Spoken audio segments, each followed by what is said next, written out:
Hello. How are you? Nice day outside over where I am. Really nice. So, I've got more stuff to tell you.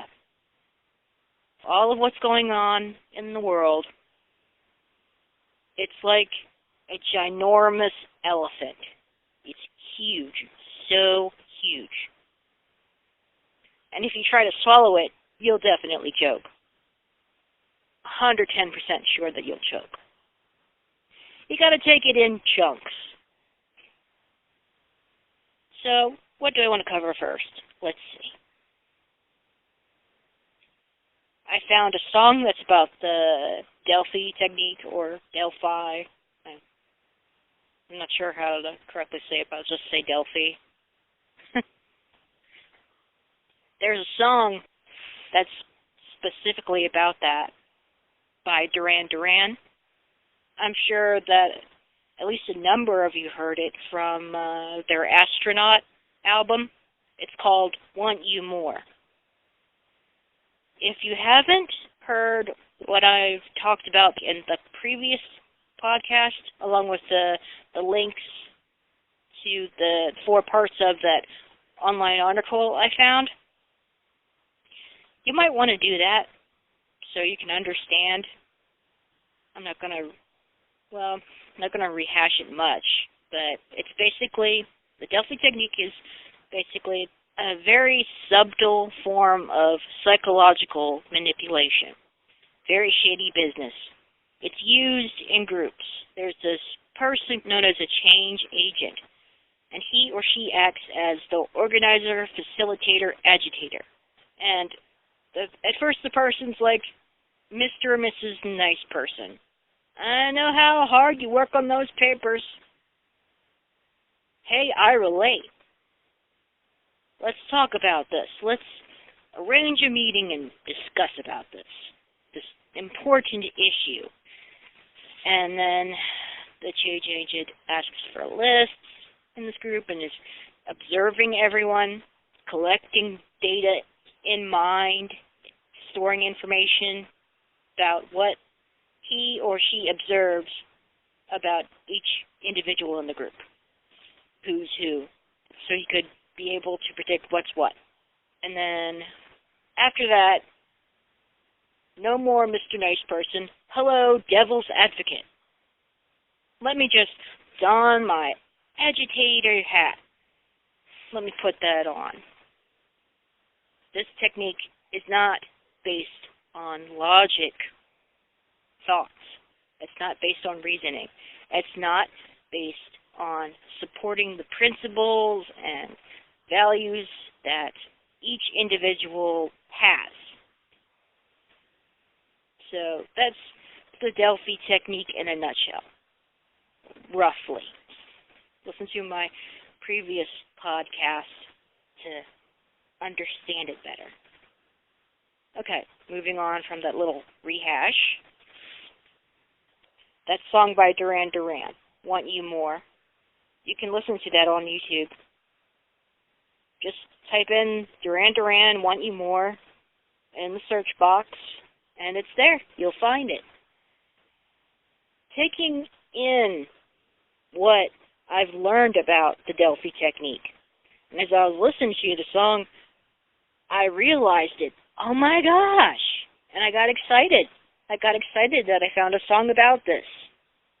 And I added it to this YouTube playlist that I've been putting together for quite a while now.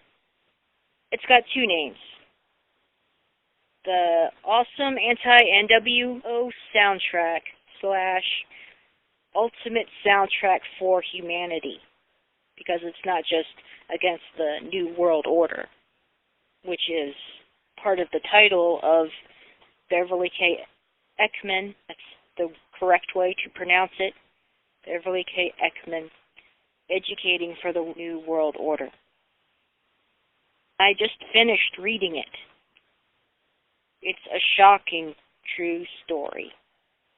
The author herself and the woman from Pennsylvania, Anita Hodge, that she wrote about, they're both real people, and they've both been fighting against the corruption within schools for years, for a really long time. They've done a ton of research. This book, Ekman's book that I have, it's got a ton of information in it. And there's even end notes toward the back, extra stuff. And here's one end note that I found that connects Planned Parenthood to the education system. The July 1986 issue of Family Planning Perspectives, a publication of the Alan Guttmacher Institute, which is the research arm of Planned Parenthood, stated that youngsters who went through sex education courses have a 40% increased likelihood of experimenting with sex than if they had never taken the course. Sex education courses tend to legitimize teenage sexual activity by implying under the authority of the school that everybody is doing it. Yet the same publication quoted an Ohio State University study based on interviews with 6,000 young women in a national representative sample in which it was found that only 6.6% had sex by the age of 15. Another study put out by Who's Who among American high school students found that among 1987's top senior students, those with straight A's and B's, a full 70% never had sex and 82% had never tried marijuana. So it's all connected. Bill Gates, Margaret Sanger, Planned Parenthood, Hillary Clinton, disgusting woman. Crazy that there are African American citizens that are voting for her. They are either oblivious and totally don't know about Margaret Sanger, what she tried to do, or they've been dumbed down to have no common sense at all. Most likely it's either one of those two things. Yuck. Hillary for prison, not president. And yet, the mainstream propaganda, they mask this information. They never mention what I know. Money, greed, psychological manipulation.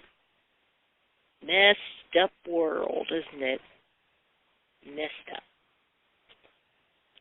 Psychological warfare, it's all around us. It's happening all around us. Not just with the Delphi technique, but it also happens through the media. Through the media propaganda, definitely. Advertising, some fast food commercials, or some other advertisement for corporation plays sad music in the background, which entice people to come over to where they are. That's one way subliminal messaging is done. There's a television show that I've been watching on the USA Network channel called Colony. It's a fictional depiction of martial law. Yeah, the Department of Homeland Security, that's mentioned in there. But they're dressed differently, but they're military. They're like military police, and they don't respect citizens at all. They treat them like cattle in this show. And this family, they're like split up. The husband, he's working with the, quote, collaborators, end quote, to catch the leader of the resistance, and the wife, throughout most of the first season, well, the only season, I don't know if there's going to be another season or not, but the wife, she's part of the resistance. And throughout most of the series, they've been fighting on different sides. And you know what else is hinted?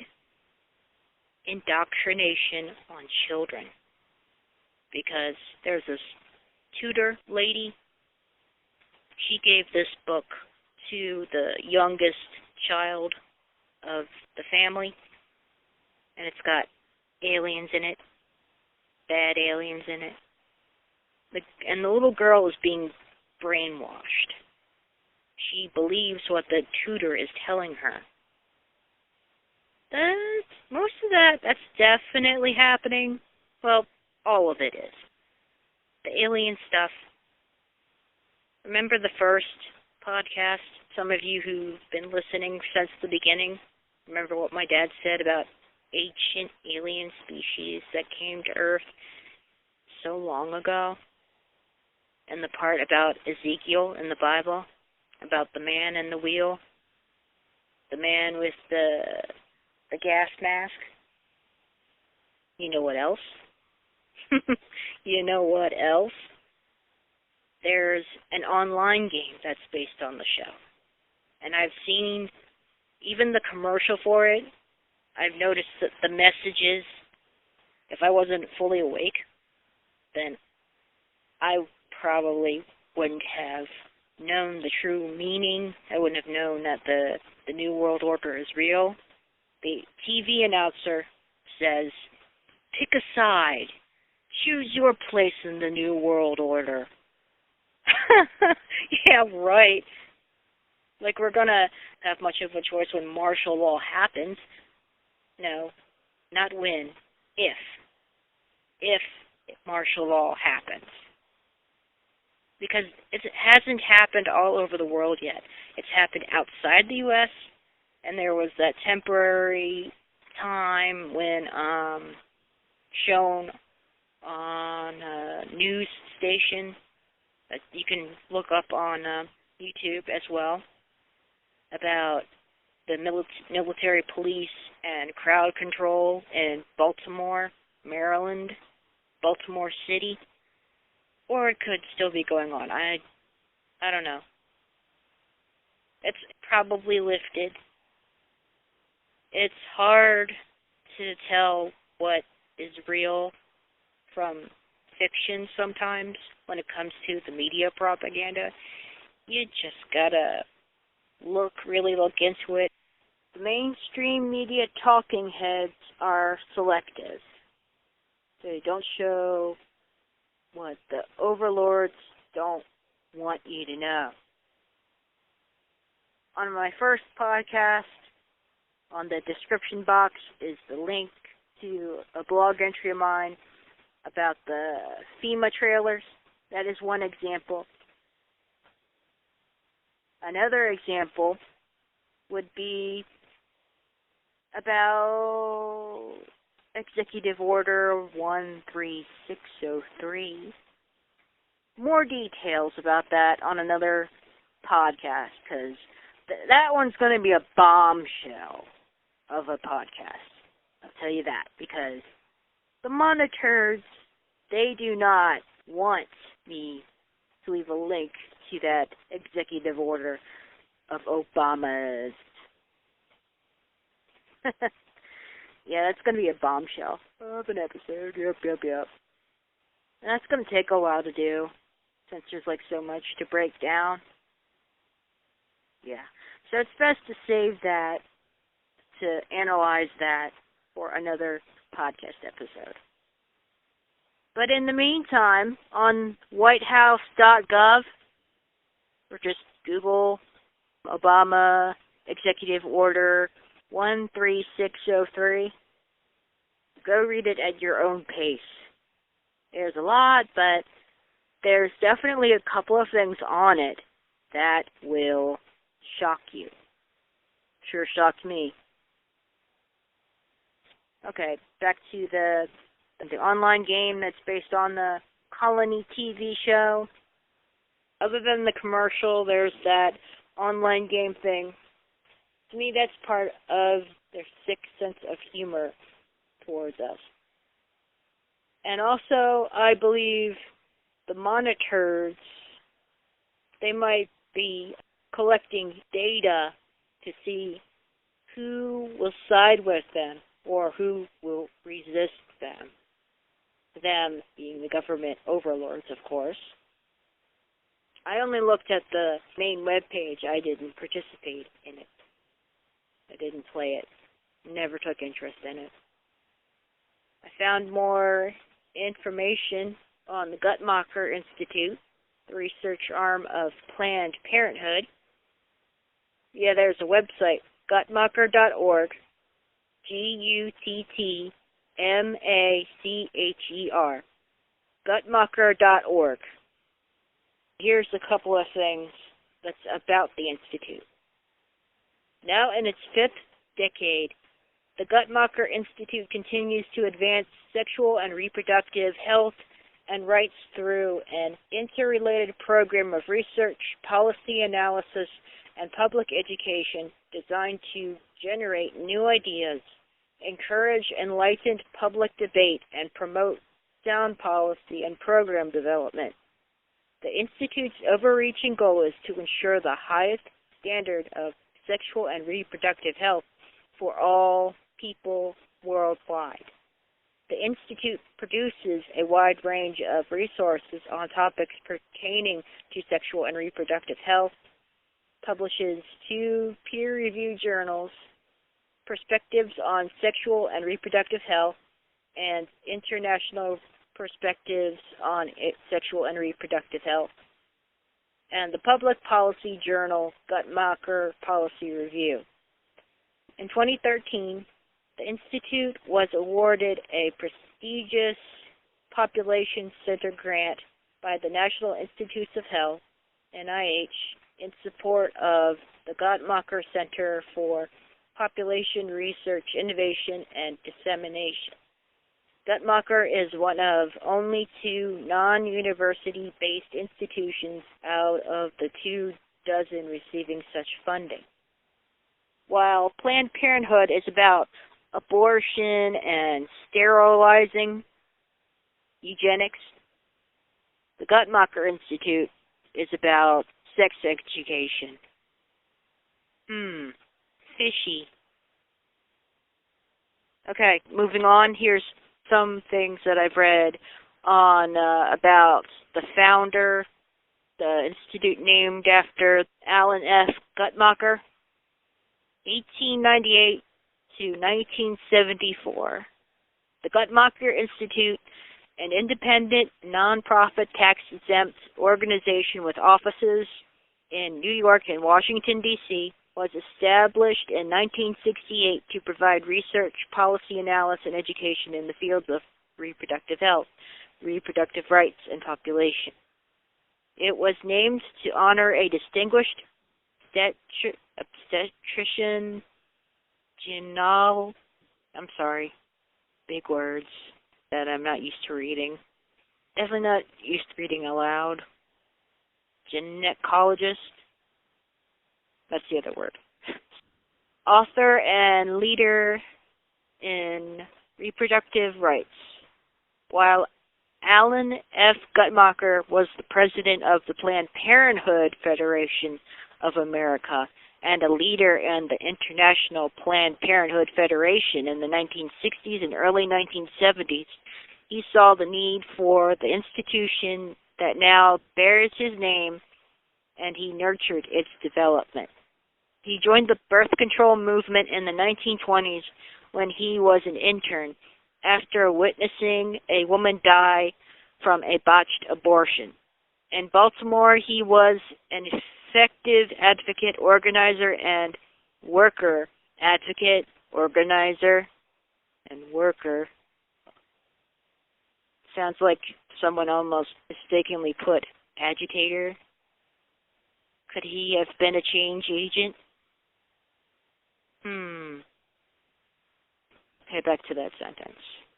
In Baltimore, he was an effective advocate, organizer, and worker for family planning at the Johns Hopkins and St. Sinai hospitals and the Planned Parenthood affiliate.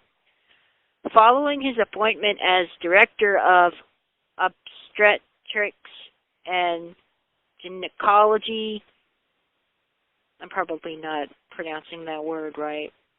Following his appointment as director of obstetrics and gynecology at New York's Mount Sinai Hospital in 1952, he assumed increasing leadership of the National Planned Parenthood Organization, first as member, then as volunteer chairman of Planned Parenthood's National Medical Committee, and in 1962 as full-time national president. In the 1960s, he took major responsibility for the work of the International Planned Parenthood Federation, serving as chairman to its medical committee and traveling to the shores of Asian, African, and Latin American nations to lecture physicians, work with program personnel, talk with ordinary people, and meet with heads of state. So he was a major part of Planned Parenthood. Again, apologies for reading a couple of words wrong.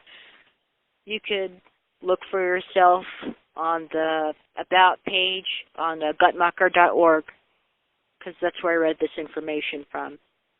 I'll bet the Guttmacher Institute is hiding stuff too, because Planned Parenthood, it's not what it seems on the surface. Nope. That's plenty for you to think about, to look into. In the next podcast, my dad and I research on the oldest alternative school in the world, Summer Hill. I read information on that, and we talk about what went on with the families way back when, years ago. And we also talk about other interesting stuff. Yeah, so stay tuned.